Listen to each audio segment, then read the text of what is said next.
Not I cannot tell you why this moment brings us so much joy. Very You're joyous. on the air. That's right. Arr. Morning. Oh my gosh, good morning. And without any further ado, Jason, I am so excited to introduce you to my friend Diane, who I have been threatening you with for months. So I'm so glad, Diane, that you're here this morning. Hi, Thank you Diane. so much for having me. I'm really pleased to be here as well. And Jason, it's great to meet you. You as well. I'm excited to see what Baryons is all about. I actually have no previous knowledge, so this will be a great conversation today. Perfect. I think Jason, the one thing that you know a little bit about is I was playing around with beta testing and major testing a tool called Sales Sage, which I was introduced to through my friend Brooks. Diane has been leading us through it, and every time I was like, "Ooh, I have an idea. Could you use it for?" Diane's like, "7 steps ahead of you. Guess what else you can do?" And so they've had a little bit of a growth, which is to be expected now. We're in the age of AI, which means tech is rolling right along. So, Diane, where are you at today? That is such a fantastic question. I feel like each morning we're like light years ahead of where we were the morning before. That's just the pace that we're moving at. And so now we are working on a product called Baryons, and our company is also called Baryons. And so this is our flagship product. And basically, if you think about the problem at hand, when everything's moving at that pace, right? There is just a cluster of AI products that are hitting the market, right? And then add to it the specific needs for the future of work that we're in the midst of. I like to talk about we're stepping through the doorway to the intelligence age. And what that means for us individually is this incredible time of transformation. As teams, when we work together, it means a time of incredible transformation. As companies, it means a time of incredible transformation. And this is happening quick, faster than we've ever seen before. And so what happens is, not only do we have a high level of fear around AI, but we have, a lot of misinformation out there as well. So we like to talk about it like you have your human intelligence quotient, your IQ, and you have your emotional intelligence quotient, your EIQ. And now we all have to magically acquire and grow our human artificial intelligence quotient, right? So our AIQ. And so what we've built with Baryons is a highly personalized mentor for every person to increase their AIQ. With just 5 to 8 minutes a day, you can call up your Baryon and you can have this great conversation that helps you with prioritizing, with figuring out what's going to give you the biggest ROI, with focus, etc. These kinds of things that we know are the true tools to efficiency gains when everything is just so cluttered and just clamoring for our attention in all these different directions. That is awesome. When I think about AIQ, which is cool, I think you've coined that term because I haven't heard that one before. First for me. That's great. I love it. Yeah, let's go, Diane. When I think about AIQ, I think a little bit about you talked about the emotional intelligence and the sort of sensitivity to soft skills and how that really helped technologists stand apart. So when you're thinking about AIQ, how can people build their AIQ? How can that be something that you can say, I have a high level of AIQ? This is such a great question. I mean, it really is foundational to the transformation, right?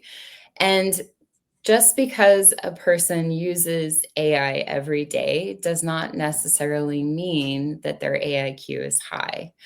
So there are several ways of bringing AI into our lives and into our work and into our teaming activities, right?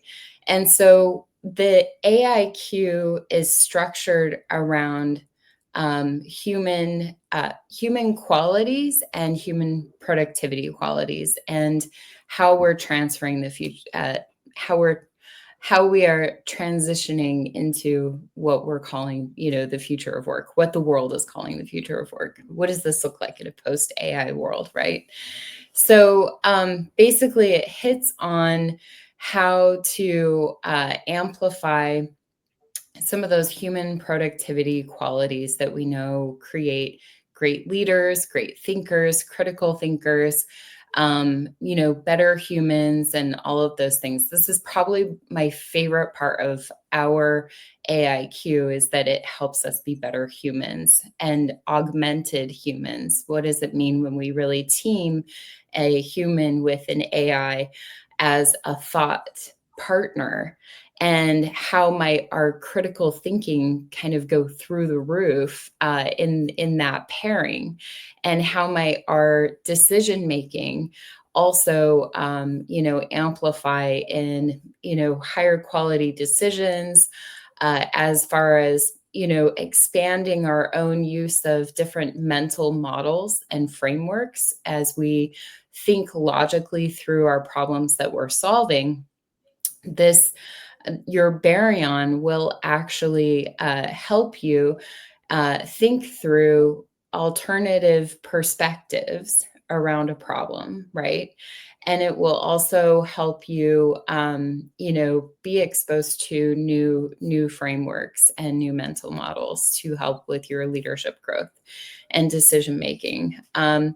So it's very interesting, because what we're doing is we're intentionally designing AI use to help us be better humans, right?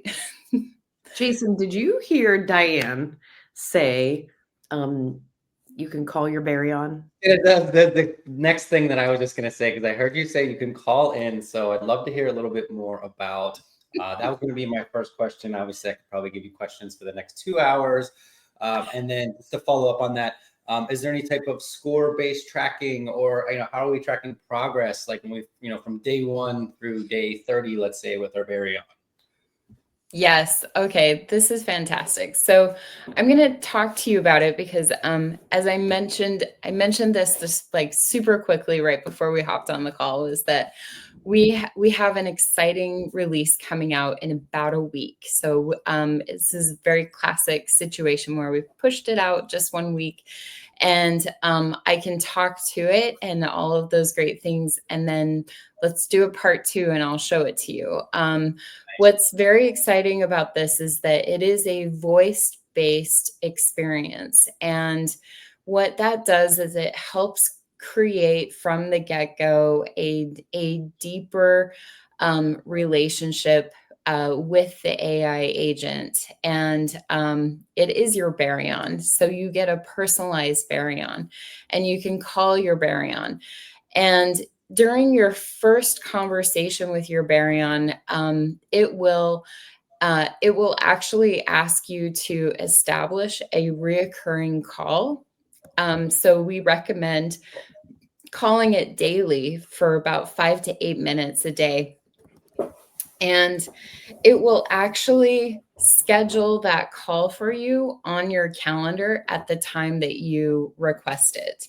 So it walks you through, in that first conversation, it walks you through all of these clever ways to really optimize how you're using your baryon and how to really use it to increase your understanding of AI and capabilities, but also to just do the things that you're struggling with on a daily basis. If let's say my call with my baryon is scheduled at 9 a.m. every single day. let's say one day, let's say it's Monday, Monday morning at 9 a.m., right? And I am struggling to put together something for the executive leadership team meeting. And maybe it's an agenda, and maybe it's, or maybe it's an artifact or something, but something I'm struggling with. Well, I can spend that call talking about that, and it will help me think through it and talk through it.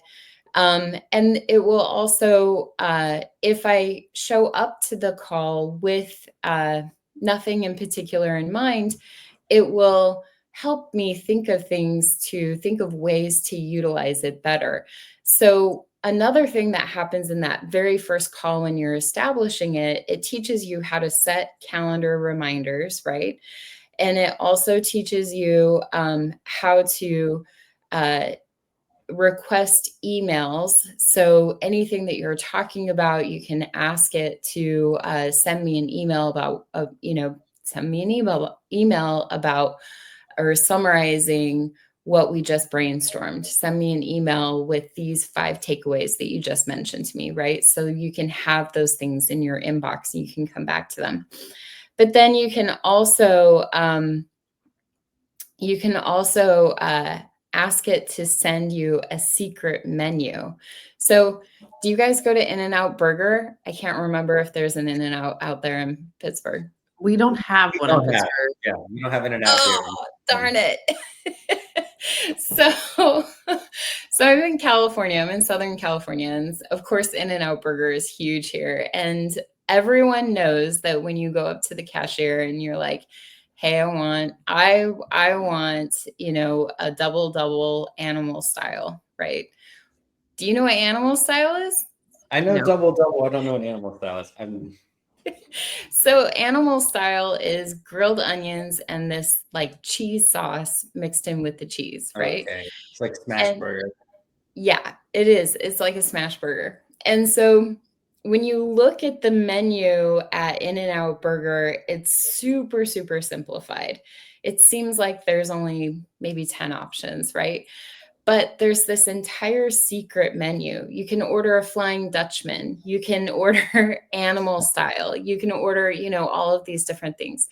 So during the first call with your Baryon, it actually prompts you to request your secret menu. And What? your secret menu is personalized to you as well, right? And the cool thing about this is that then it emails you your secret menu, and on the secret menu, it actually instructs you on how to voice prompt your agent in the best way possible. And this is the thing that is so meta about this, that what we're doing is we're designing the AI to help train people on how to utilize AI. And and it becomes this kind of mirroring effect where it's very much a knitting together the human and artificial intelligence, in that humans are designing this, from a human-centered perspective, and then the AI goes and interacts with humans and helps train humans on how to utilize AI better. And then those humans go and utilize their other AI tools in an improved way because of the skills that they're learning in these 5 to 8 minute, daily conversations with their Baryon. That's cool. Wow. Yeah. That is awesome. It's like moving the conversation from being like, write your prompt as if your AI were a new but eager intern who doesn't know a lot but can do a lot if you instruct it the right way.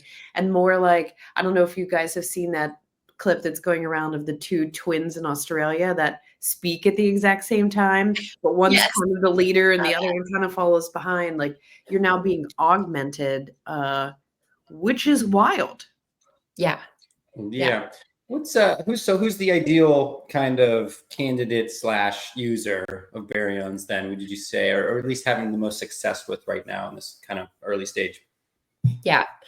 I love this question because it really helps us kind of pull back the layers of how AI is being received across populations, right? This isn't a simple question to answer because we can't just say, oh, a certain demographic or a certain geographical area or anything like that. What we're really looking at are behaviors. And as with any new tech, we know that the first folks who will want to try it out, they are going to be the folks who are really receptive to utilizing AI in the first place, right? Their AIQ probably will be high. And but there's always room for improvement. There's a natural curiosity. They're going to want to experience this in different ways. Even if your AIQ is very high, you might still feel extremely burdened by the decision overload, I guess, where there are hundreds or even, it depends on your industry, but there are hundreds of options to choose from to really optimize your work and your productivity and how you grow professionally, right? And so even when your AIQ is very high, you might be decision overload. You might be stuck in that space.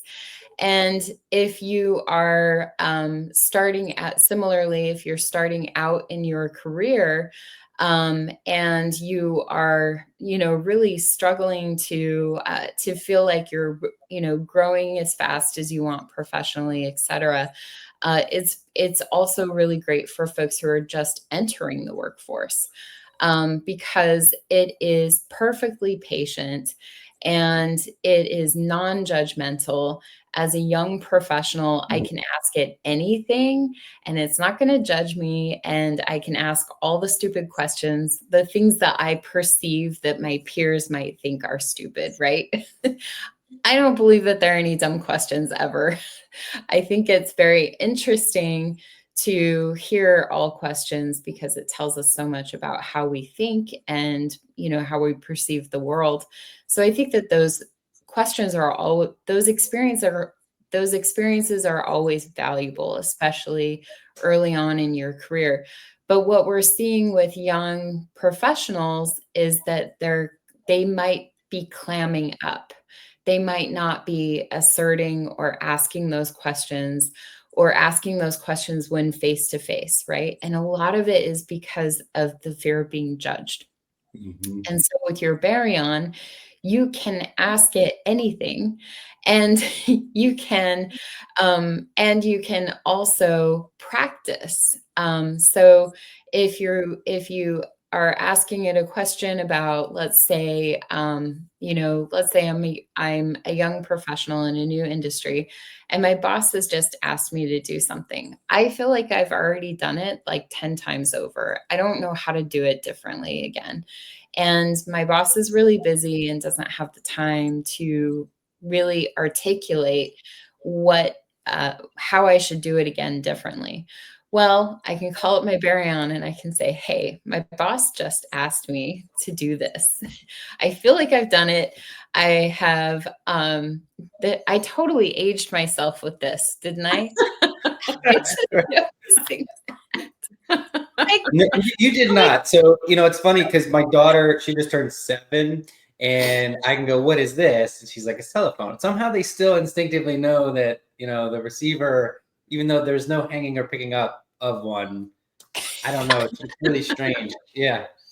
Okay, so maybe that's still relevant, but I'm going to bring myself into 2025 with my imaginary cell phone here. So, so I can call up my Baryon and I can say, look, my boss asked me to do this thing. I think the request is stupid. Help me, help me, rethink this. Help me like not sabotage this or burn this bridge, or help me talk through how I should present what I have tried and what those outcomes were in a different way, where I will feel, heard, and we can work through this, right? So all of those things are really important. Those are important muscles to flex. It's communication muscles, it's interpersonal muscles. And those are important to flex early on as young professionals. So that's like that use case, right? And then, and I also talked about previously, I talked about the early adopters, the folks who are like already utilizing AI, and they might be overwhelmed by the choices or the work at hand and the demands and things like that. And then you have folks who are really, really worried or concerned about AI taking over. And I think this is such an important group to be supporting right now, because the reality is that, yes, about 93 million jobs are going away and replaced by AI, but about 170 million jobs are being created by AI. And a Mhm. lot of those jobs, the jobs of the future, a lot of them are going to be humans in the loop, humans regulating and managing and maintaining the AI workflows, processes, systems, et cetera, especially if you're in a knowledge industry, right? So, so we need everyone who is fearful that AI will replace them. We need to help them. We need to give them a lifeline right now. And we need to meet them where they are. And we need to, kind of help them warm up to this in the way that makes the most sense for them, in a way that is safe, that is secure, that is private, non-judgmental, and where they can practice things that they might feel too overwhelmed to practice um, in a team or a more public environment. This is great. It reminds me of when you think about the different industrial revolutions, right? As we've moved through industrial revolutions, people were anxious about robotics. People were nervous that automation was stealing their jobs. And the reality was, as you're thinking about food production, robots do a really good job of being able to say, this one doesn't meet our specifications, let's drop it and get rid of it. And so I think there is a combination of both this emotional security that says you should look forward to using this AI and here's how you can receive your assurances, but also being able to say, hey, look, this is how you're going to be able to get better at your job. This is why we're providing this for you. And so I think the way that you're describing this, Diane, and Jason, I don't know, we haven't seen it, we don't Yeah. know what the baryon looks like, but it sounds to me like something that's got the trust layer of emotional security built in, which I think is going to be really critical as we think about having multiple generations of people in the workforce. And layered on top of that is people who've had different exposures to technology as well. That is so, so true. And I love that you're framing this within, the waves of technology that we've seen through our lifetimes, and that we've studied about from, the time from through history, right? From the industrial age on. And what you just said there at the end is so, so important. I want to add to it, or just, punctuate it. This is the first time ever that we've had 4 generations working within companies. And the knowledge gaps, the generational gaps, the communication gaps have never been wider, right? And so if you're frustrated at work, there's no wonder there's frustration at work, right?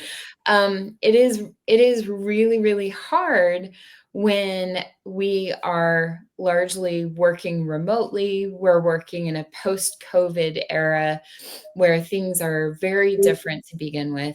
We are working across 4 generations, oftentimes across 4 generations.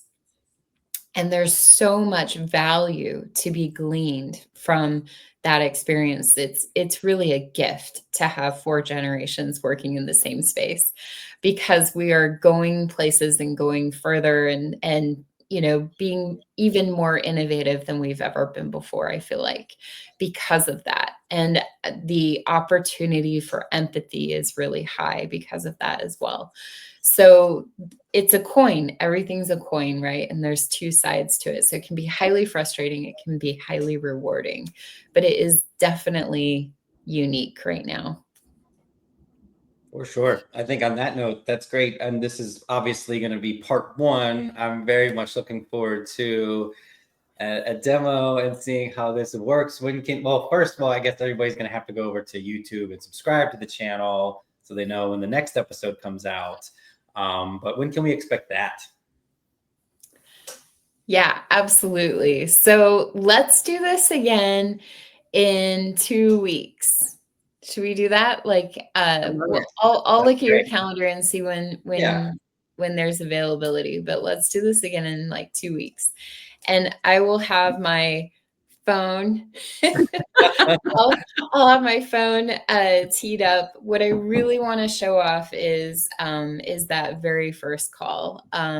So it is just such a fun experience. I can call up a different voice agent, because one of the tremendous things about working with such a smart development team that's been developing product for over 20 years is that this team has worked through each of the 3 waves of AI: um, automation, hyper personalization, and now with generative AI, right? And so everything that we build it's not just generative AI. This is not just a wrapper. It is a combination of all of these things within a secured environment. And so the experiences that we create, there's the creative process itself has been super fun to be part of. And what that means is we have like a lot of prototypes that we've gone through, right? And we've built this thing and we've built this thing, right? And to arrive at something, really beautiful that can be packaged and shipped and delight people, you have to kind of play around with all of these other things. So our sandbox is pretty full. I could call in a voice agent to give a flavor of it, but I really just Yeah, want to build up some anticipation for the live thing of the for sure. Baryon. And I it agree. sounds like you can't wait to wake up at 5 AM. This